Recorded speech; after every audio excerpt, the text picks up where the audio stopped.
So we're gonna start with time, which you're gonna have to trust me with this process of how I'm explaining this whole menstrual cycle and these phases because there's a specific angle I want to take you during today's class.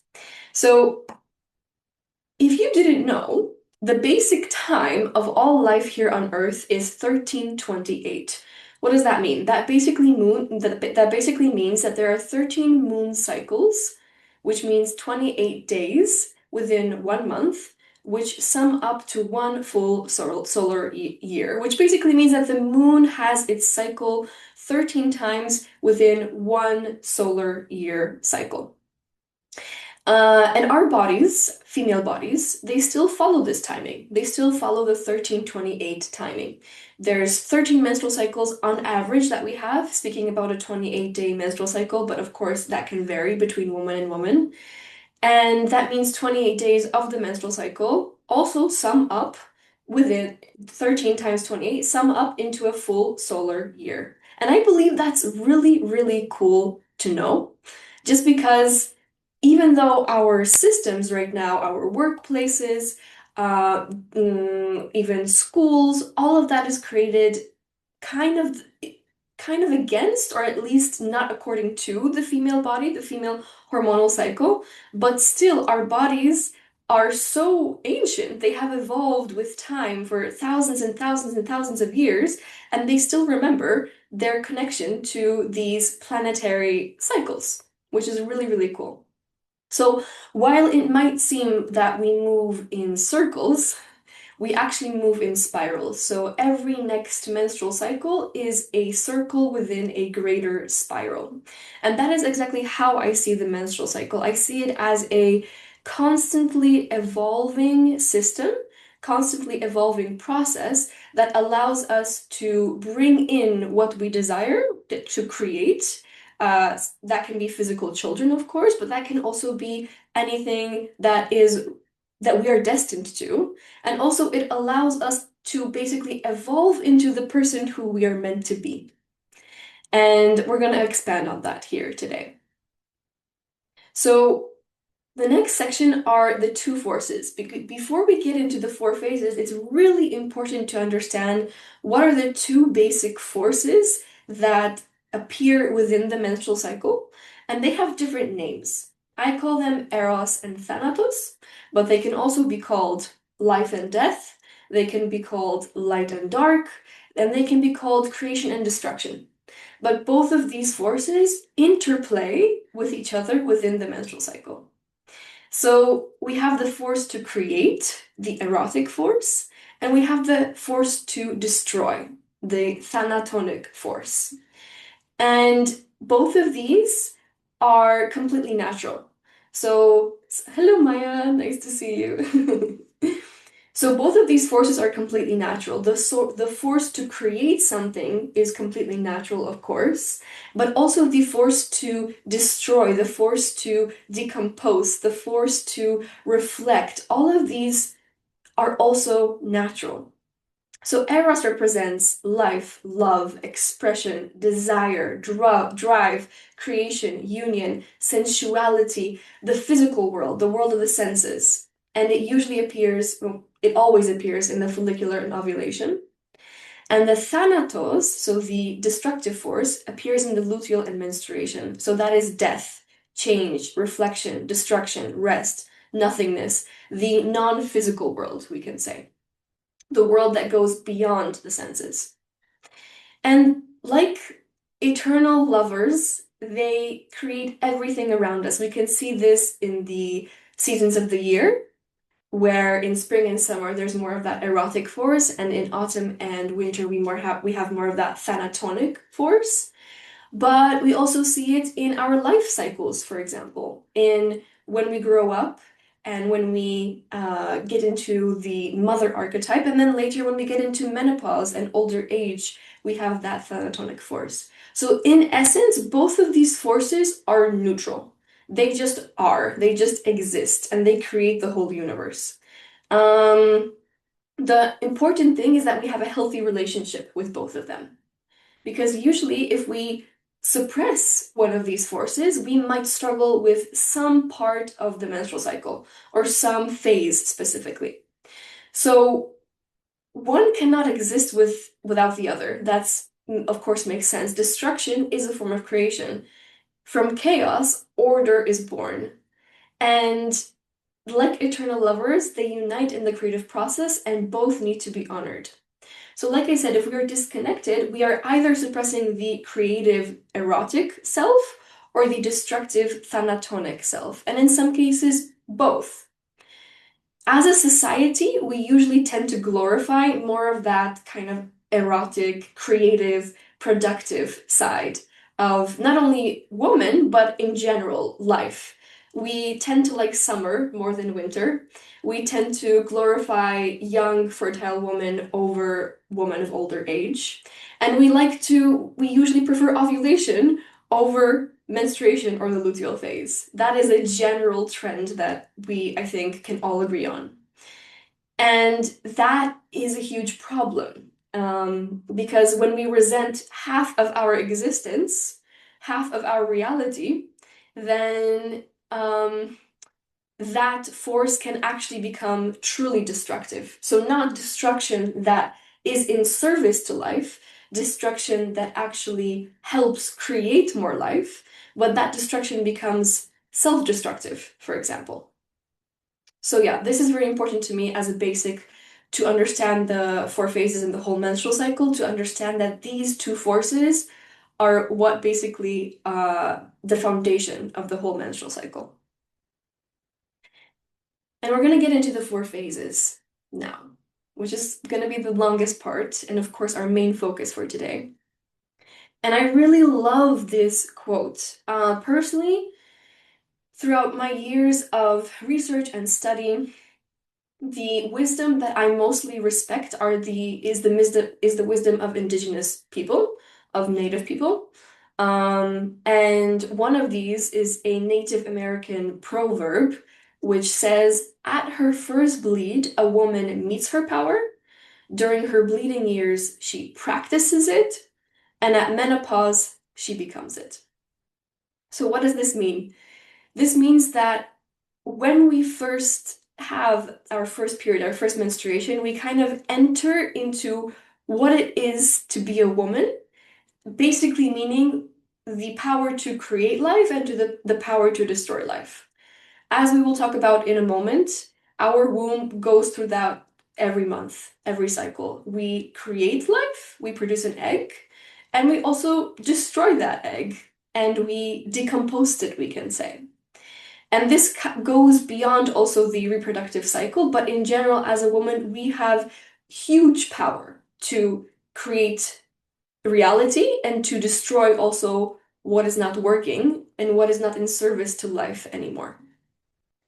So during our bleeding years, so we can say during our fertile years, we practice these powers. And at menopause, right at the edge, when usually a lot of women struggle and a lot of women are initiated also into that, we fully understand that power and what it means. So I think most of us here are still heading that. We're still in our practicing years, most of us. And that's really exciting because that means that probably I can assume that when you fully honor the four phases of the menstrual cycle, when you understand these changes, menopause will be a completely different experience for you than for a woman who has not been able or was not even educated on the power of her own body. So, saying that, let's see what these four phases are about. Let's see how we can play with them, and let's see what happens biologically in all of them. So, a woman will spend 7 years menstruating on average in her life. Imagine 7 years bleeding. 19 years in her follicular phase. So, that is the phase in between menstruation and ovulation, right here. And that's usually the phase that we like right after menstruation when we feel more fresh, when we feel more active. Usually, we tend to like that phase a lot.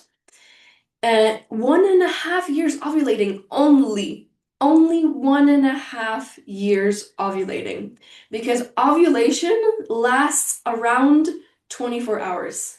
Like biologically speaking, it's only about 24 hours in our own bodies. It can extend to a little bit longer, but usually that's the average. So the phase that we tend to glorify and love the most actually lasts the shortest. And 19 years also in our luteal phase. And this can change, this can shift, it can be a little bit less in the follicular and more in the luteal. I will explain later why. But on average, it's 19 years in our luteal phase. So this is usually when we experience PMS right over here. And when a lot of women struggle, a lot of women experience critical thoughts. Not all women, some women feel quite comfortable here, but a lot of us do.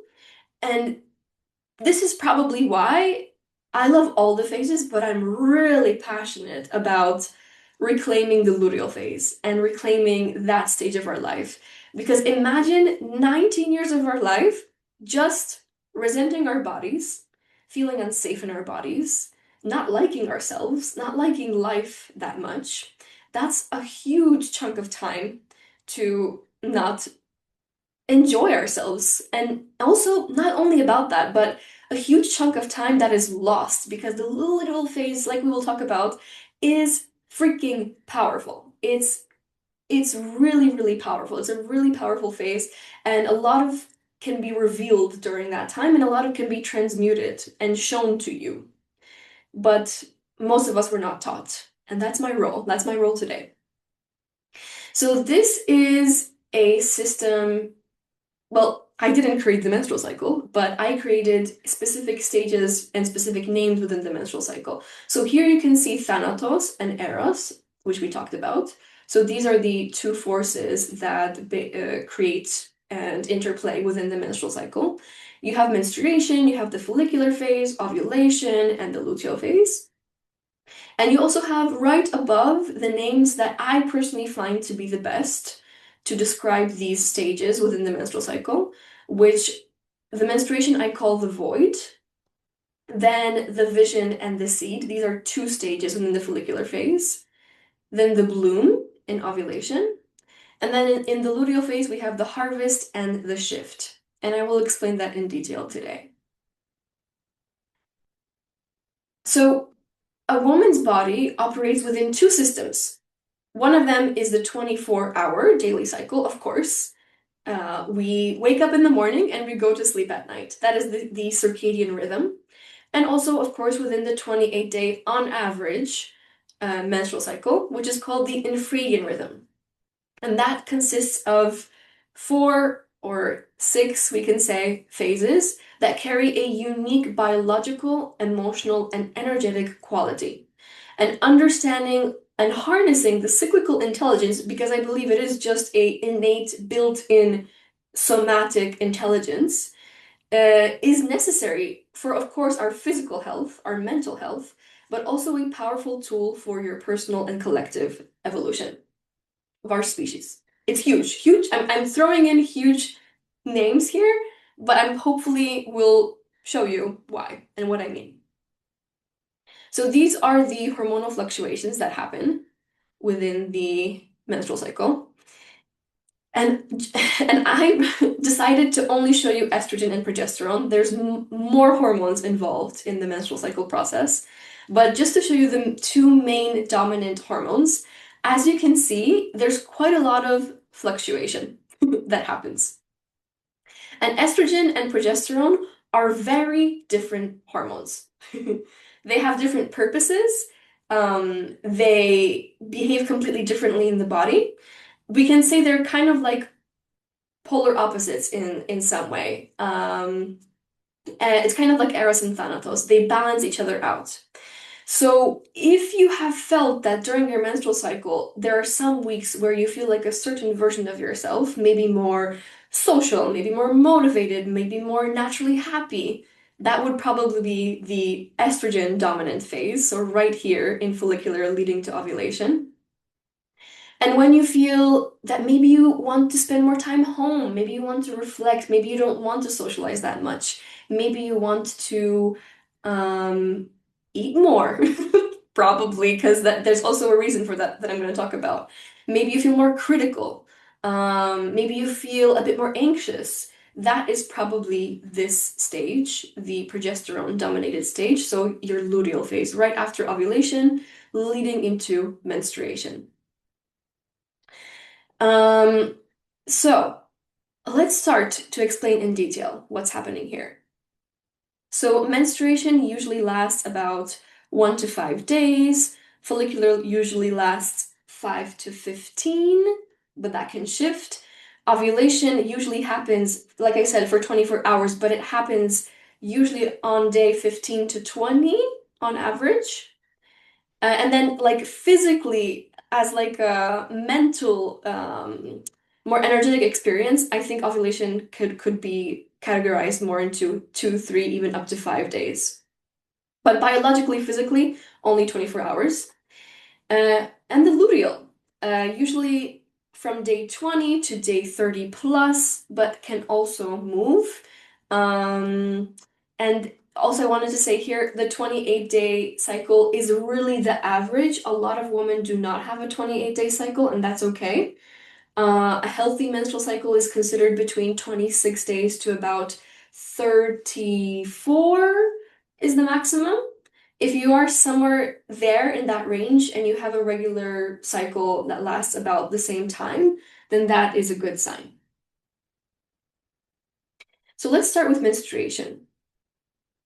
Uh, hmm, menstruation is quite powerful. So, okay, let's start with the body. What's happening in the body during this time?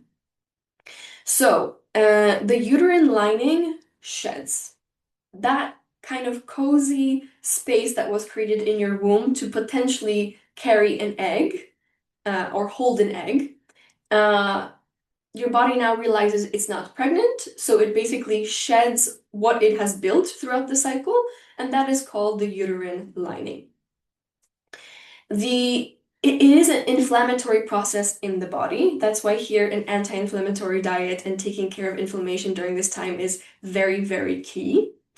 You experience a drop in estrogen and progesterone. So this is the lowest hormonal stage throughout the whole cycle, which for some women can be difficult, but for some women it can be a little bit of release or relief after that luteal phase when our hormones were dropping, because in menstruation we kind of land. They're low, but we kind of land. We feel like, oof, okay, we're here. And when you look at the brain and what happens in the brain, there's a release in oxytocin, which is the love hormone, with cramping, which is supposed to help us with cramping. It's kind of similar what happens during birth. And also we experience a neurological reset, which means that in simple terms, our brain has a clean slate. And it kind of feels that way. Maybe you can tell me in the chat if you feel that way, that during menstruation, it just kind of feels like whew, there's like space. You kind of feel like um, you come back to point zero. And that is how I also call the menstruation basically point zero. You come back to point zero within that spiral that we talked about before. This phase is also called fixed because there's two main events in the menstrual cycle. There's menstruation and ovulation, but actually ovulation is what our body is seeking to happen, and that is where our focus should actually be because that is how we have a healthy menstrual cycle. But this phase is called fixed because this is basically the phase where we, like I said, land. The follicular and luteal phases are the phases where we transition. We're kind of on a journey. We're transitioning from one space to another. In simple terms, you can imagine it like winter and summer. So menstruation being winter, summer being ovulation. And then spring being follicular and luteal being autumn. So when you experience spring, you kind of feel like, okay, things are leading up to a certain point, and that peak is summer. So the follicular phase is leading to ovulation. And when you experience autumn, you feel like that is leading to winter. So the peak is in winter. And the luteal phase is kind of similar with leading to menstruation. So I believe in menstruation, during menstruation, you really can find anything. You can find all the answers. The key and the most simple and difficult thing to do is to pause. And in our society, that can be really challenging. Also, speaking for myself, this is the phase I most struggled with. Physically, pain-wise, but also mentally, it was really hard for me to actually take advantage of the gifts of this time. I've seen a lot of angry comments on the internet of people being like, why do you glorify your period? Why do we glorify menstruation? Like, it's freaking painful, horrible. It's an uncomfortable experience. Like, why do we do that? And I get it. As someone who has struggled with menstrual pain and cramps for a long time, I get it, why it can be a bit triggering to see women talking about how beautiful it is.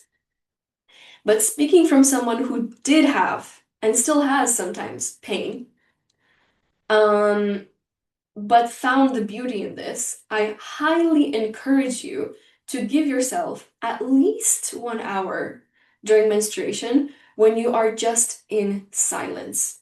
That means no books, no movies, no series, no music, maybe you and nature. It doesn't have to be laying down, it can be a walk, it can be a bath, but just you. You and the sounds around you, you and your thoughts. And any woman who will do that, please report back to me and tell me how you feel later. And also, if you're like me, expect that probably you'll be bored. You'll probably be like really resistant towards doing this, especially as someone who loves to intellectually stimulate myself. It was really, really hard to actually give myself permission. Some of us might feel guilty to do this. But when you feel guilty, I encourage you to remind yourself, or maybe remind yourself what I'm going to say right now, which is retreating during menstruation. So taking a break from normal life has been the first spiritual, simple, everyday practice for women for thousands and thousands and thousands of years back. We have been doing this for a long time. It's actually more weird to not retreat and not honor menstruation than it is to do it. The systems we live in now are quite new systems. We as humans have been walking this planet for a long time, depending what you consider human species, if it's Homo sapiens or other species that have walked this earth, but a very, very long time. So I encourage you to do that. I encourage you to retreat. Naturally, there will be a release that happens, purification that happens, sitting in silence, surrendering to darkness, and also becoming intimate with that darkness, with that Thanatos energy. We are kind of scared of darkness as a society again. But darkness is where everything is born from, like this image right here. Like the light is born from darkness. Like if you came to the winter solstice class, we talked about this, that this is where all mythologies always say that all the sun gods were born. They were born in the fertile, dark womb. So when you surrender to that, you will eventually reach a space which I call the space of all potential, the space of all possibilities, black matter. If you read into or know a little bit something about quantum physics, you know that most of our universe is made from black matter. So we don't understand actually most of the components of our universe. And I believe we can touch that during menstruation. And it's kind of wild, it's kind of crazy. Not always, not every menstrual cycle. Personally, I don't experience wild experiences every month, but from time to time it happens.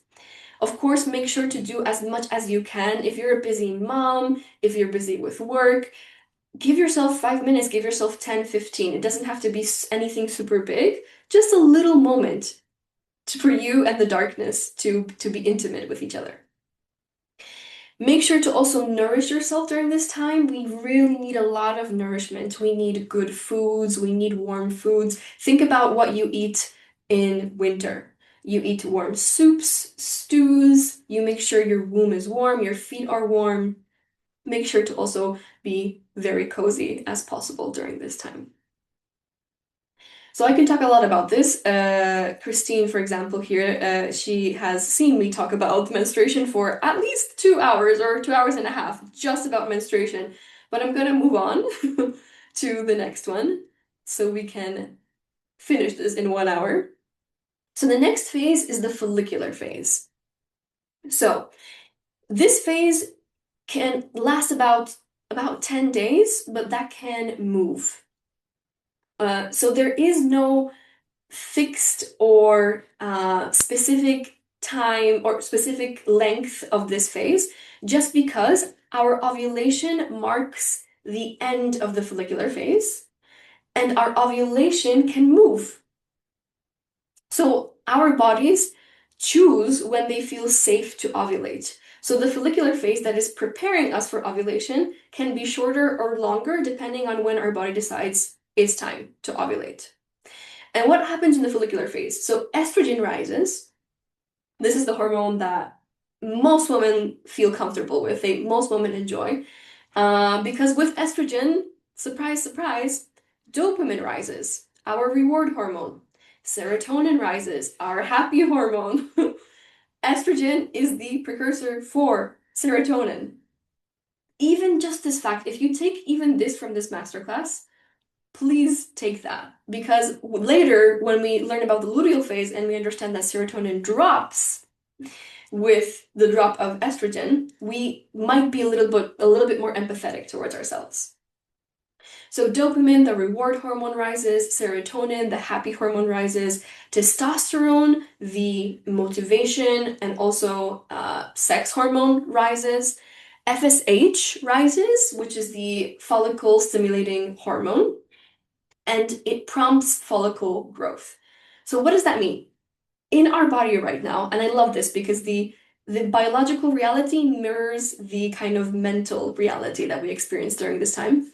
So in our bodies, there are about 5 to 20 follicles that are released during this time, and one of them will become the mature egg. During this time, usually it starts on day 4, 5 of menstruation. Our body kind of stimulates through this FSH, and one of the follicles is chosen and eventually becomes the mature egg in ovulation. It's really, really cool.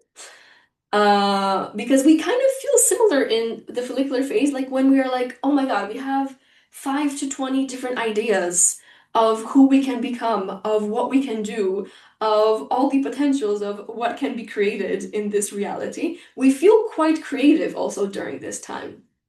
If you are anyone who, well, I believe everybody is creative, but if you have a particularly creative job, this is a really good time to usually take advantage of.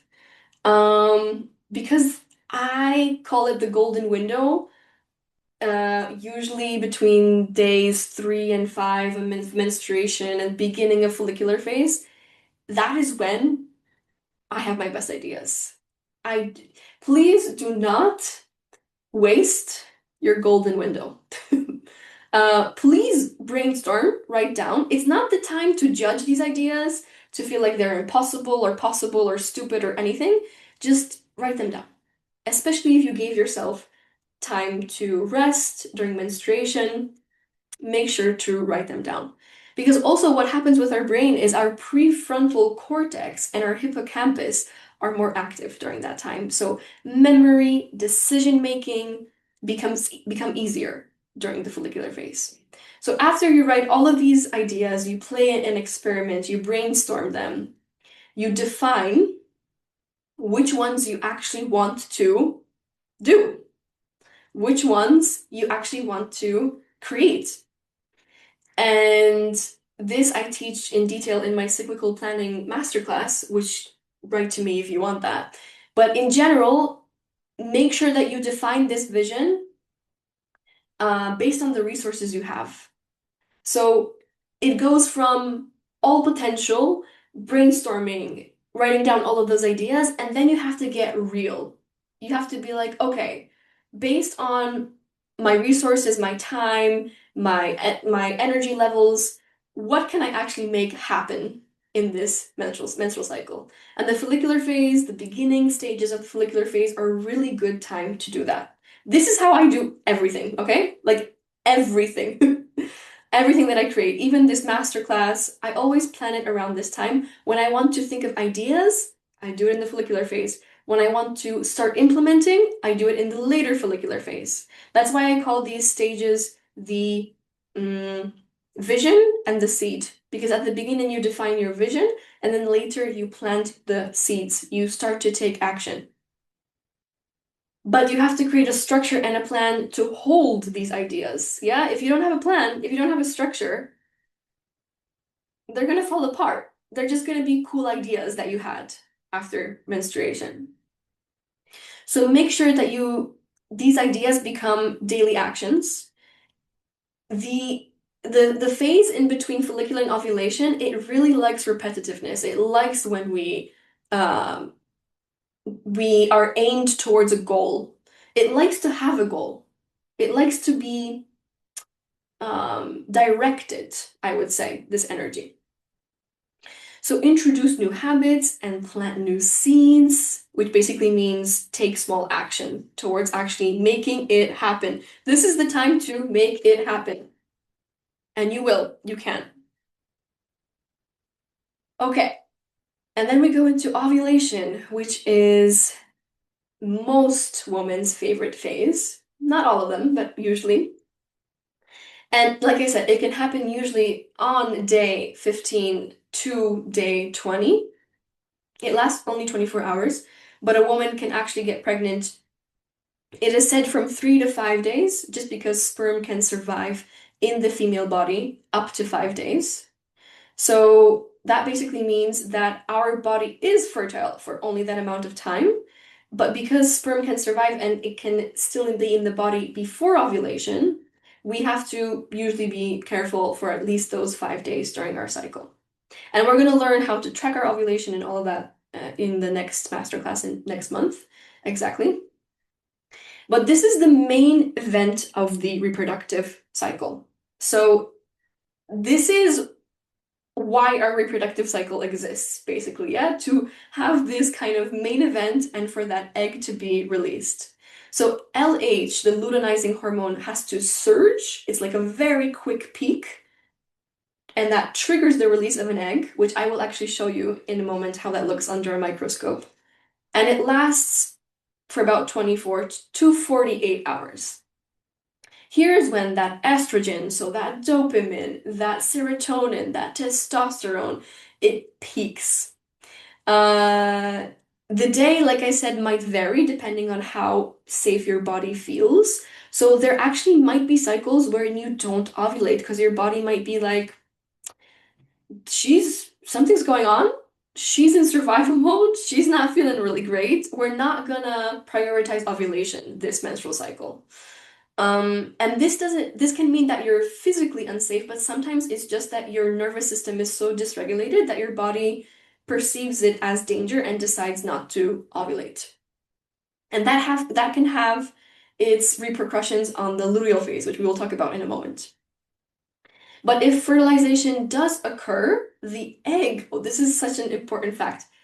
Recently, studies have discovered that actually the egg chooses the sperm. I don't know if you remember from biology class, but all of us were taught that the fastest sperm has to reach the egg, and that is the one who wins and is the strongest out of all the pool. Well, actually, there was a study done where there there was a perfect donor and but the egg declined, refused the sperm just because the genetic compatibility was not enough or was not good enough for the egg. So there's more and more studies that are coming out about this, and I just like to know this because again, I like to be really grounded in the physical, biological information about our bodies, just because it oftentimes mirrors how we women experience reality. And I believe we should be quite selective with the men that we allow into our lives. I think all of us know this. So what happens also is there's clear communication between left and right hemisphere of the brain. So usually this is when you think the brightest, you think the clearest. It's easy to remember things, it's easy to make decisions, it's easy to take risks. Also, it's a time for connection, pleasure, merging with the physical world. You're very much focused outwardly. And why are you focused outwardly? It's because this first half of the menstrual cycle is, in essence, its whole purpose is for you to get fertilized. That's what this is about, yeah? So there's much more motivation to go out and to find a mate. Like biologically, physically, that's our body's purpose. So it makes sense that we are more risky. Risk feels easier. It makes sense that we're more social. We want to be outside more. It makes sense that we feel more sexy oftentimes during this time. And but beyond just that, I believe it's a great time to not only, of course, make love and be safe if you want to get pregnant. If you don't want to get pregnant, if you do want to get pregnant, then this is the great time. Um, but also, this is a great time to fully devote not only to our partners and make love to our partners, but also to whatever we're creating. Yeah, whatever we want in our life, whatever we committed to. This is a time where you should already have, well, should.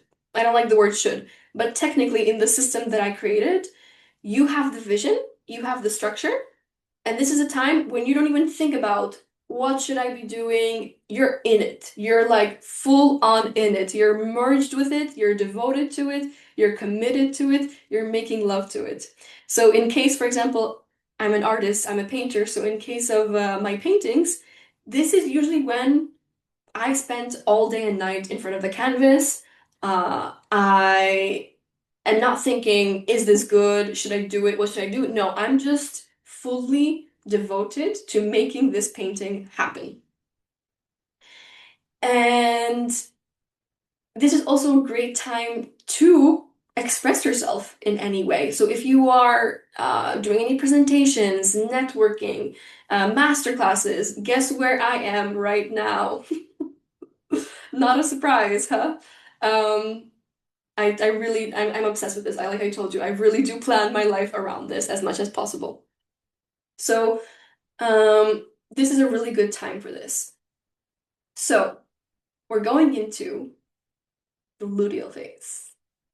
Oh, wait, no. First, I'm going to show you how the egg looks like under the microscope, how when it explodes during ovulation. It's slowed down a little bit here, so you have to be a little bit patient, but it's really, really beautiful. So make sure to look at uh, all the seconds throughout the video. Look at this. And here it's still in the follicle and it's almost going to rupture. Here it's slowed down. Oh, did you see that? It ruptured. Explosion. I'd love to see some of your different faces. Okay, here's one more. Look at that. Like imagine how much energy it takes for that egg to rupture from that follicle. And a whole new potential universe is born. It's very, very beautiful. Very, very stunning. Next month, I will show you how the cervical mucus looks like under a microscope. That's a whole nother thing also, but that's for next month. So let's go into luteal. Kind of the forgotten child or the resented child in the family that nobody truly understands and nobody knows how to take care of because it doesn't fit the social narrative. Kind of the rebel, I would say, in the family. So what happens in the luteal phase? So right after ovulation, if the egg was not fertilized, this egg transforms into what is called a corpus luteum. It's kind of like its own little body. You can kind of imagine an egg disintegrating. That's basically what's happening in the luteal phase. And when that egg disintegrates, estrogen and testosterone drop, and of course, with that, our serotonin starts to drop, our dopamine starts to drop, but our progesterone rises, and it will peak in the half of the luteal phase.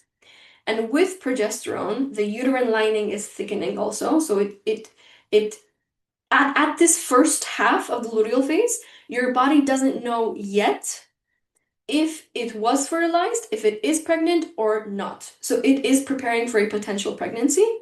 The uterine lining is thickening. And with that progesterone, with that uterine lining, the GABA neurotransmitter also rises. That's a fancy name, but basically that means GABA is a very calming, very relaxing hormone.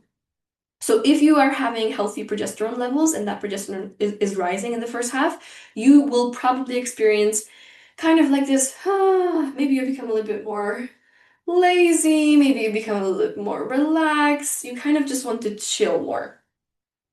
Um, but unfortunately, the amygdala is more activated. And I will explain all to you why this happens, but the amygdala is activated. The amygdala is the part of our brain responsible for recognizing danger and threat.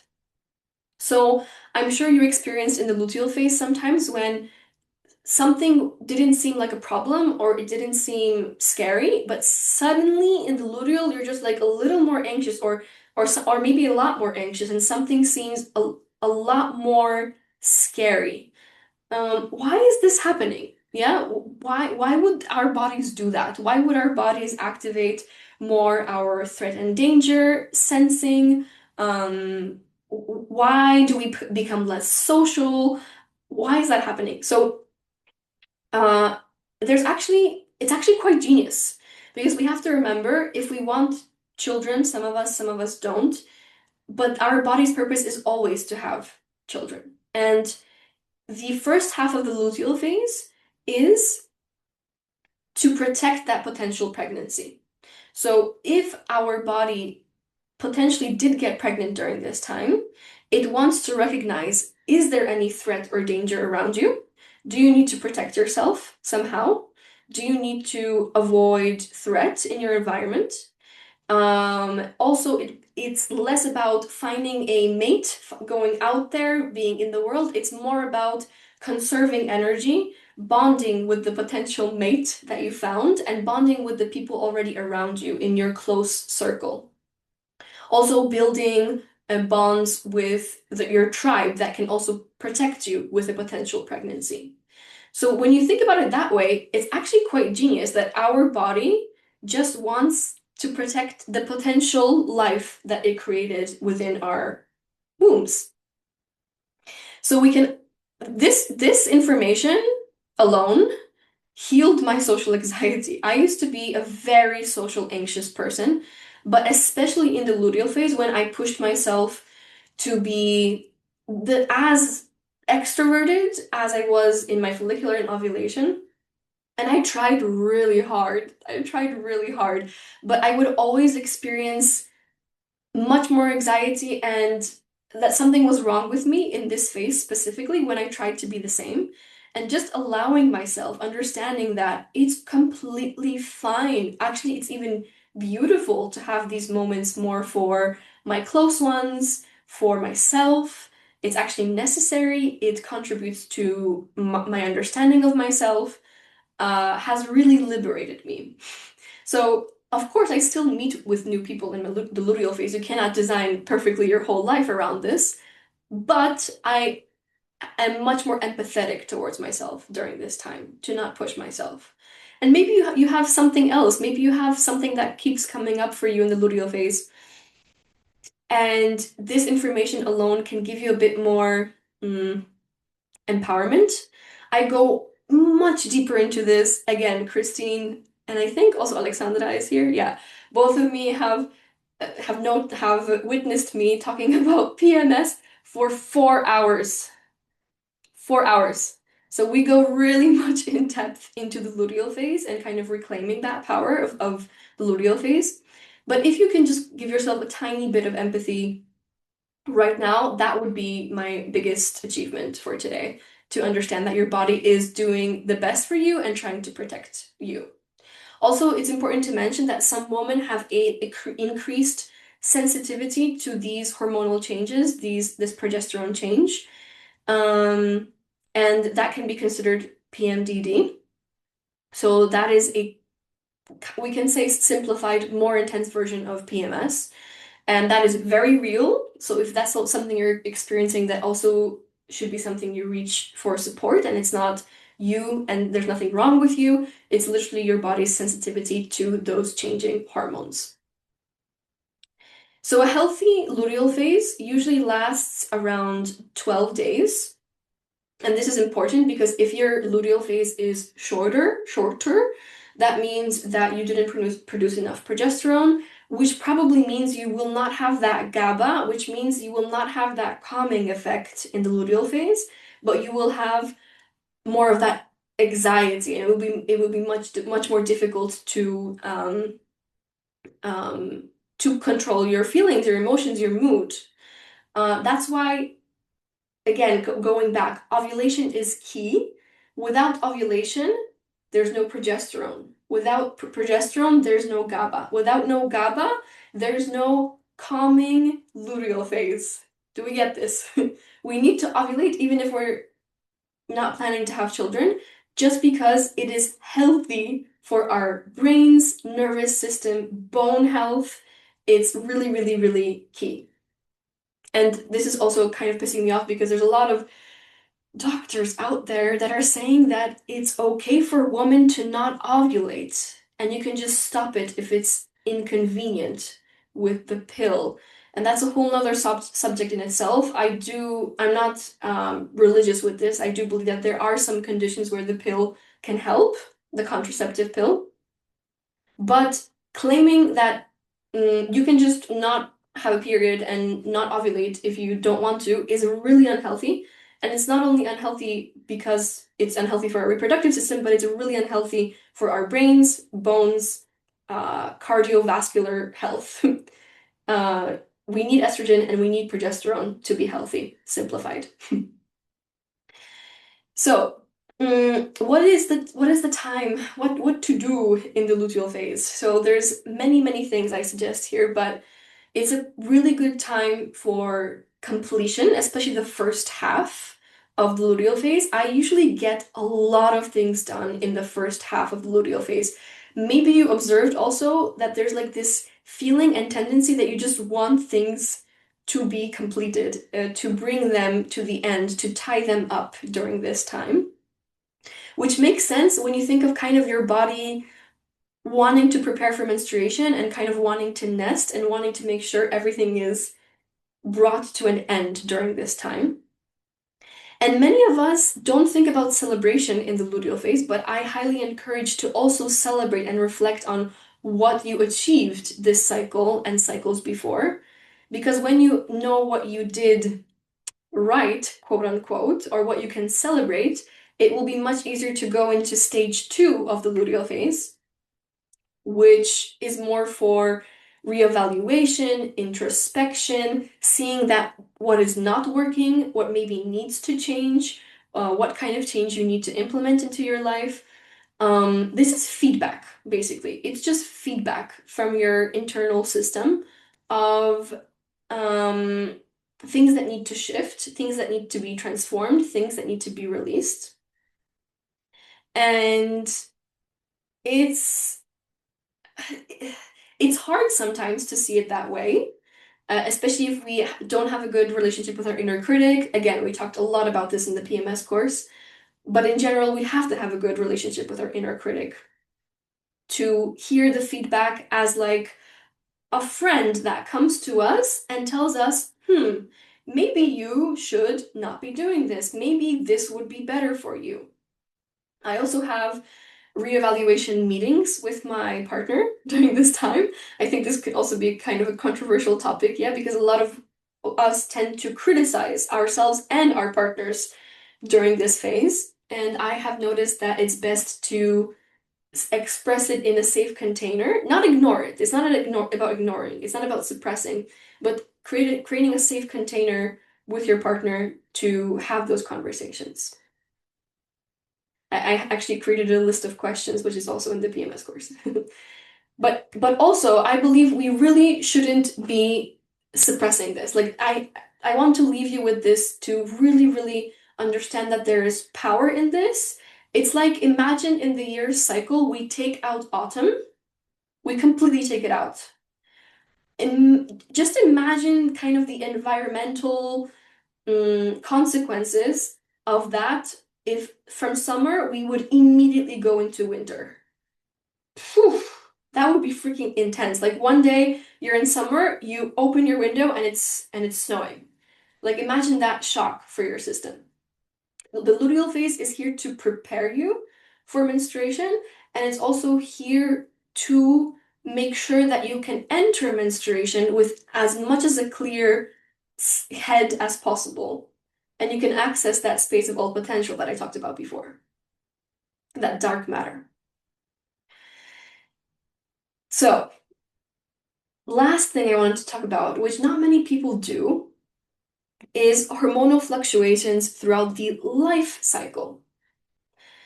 Because between age 25 and 35 in our life, we can see that there's quite similar hormonal fluctuations that we experience.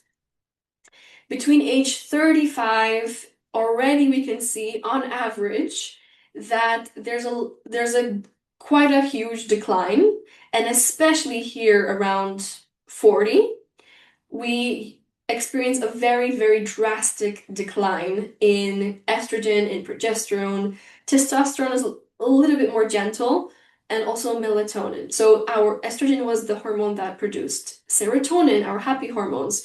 Progesterone was the hormone that produced GABA, which was the calming neurotransmitter. Testosterone is our drive, libido, all of that. Melatonin is our sleep hormone. So it's no surprise that right here in this age, usually between 40 and 50, when we are in perimenopause, we experience, uh, some people call it a second puberty, because this kind of drastic change in hormones we also experience when we are maturing about age 10, 12, 15. We kind of experience something similar, and I feel like this is important for me to talk about. I've only recently started to talk about this, but it's really important for me to do because there's a lot of women who still have a menstrual cycle, of course. Well, not of course, but a lot of women still do around age 40 to 50, but that experience can be different. And that is normal. There's biological reasoning of why that is happening. And there's a different approach to your menstrual cycle that should be taken around this time. And I feel like we also have to um, collectively see these women and support them. Because imagine like having a luteal phase, but for about 5 years at least. Yeah. Um, and I'm not trying to scare you. It doesn't have to be this way. There's a lot of tools out there and a lot of women who specialize in this, and it doesn't have to be horrible. That's not the point. But a lot of women do struggle around this time. And in our society, we just kind of pass them by. We kind of ignore them. We oftentimes even when you think about actresses and movies and all of that, we kind of don't glorify them. And these are the women who, in the past, were becoming our elders. They were becoming the woman who we would seek advice from and who we would respect.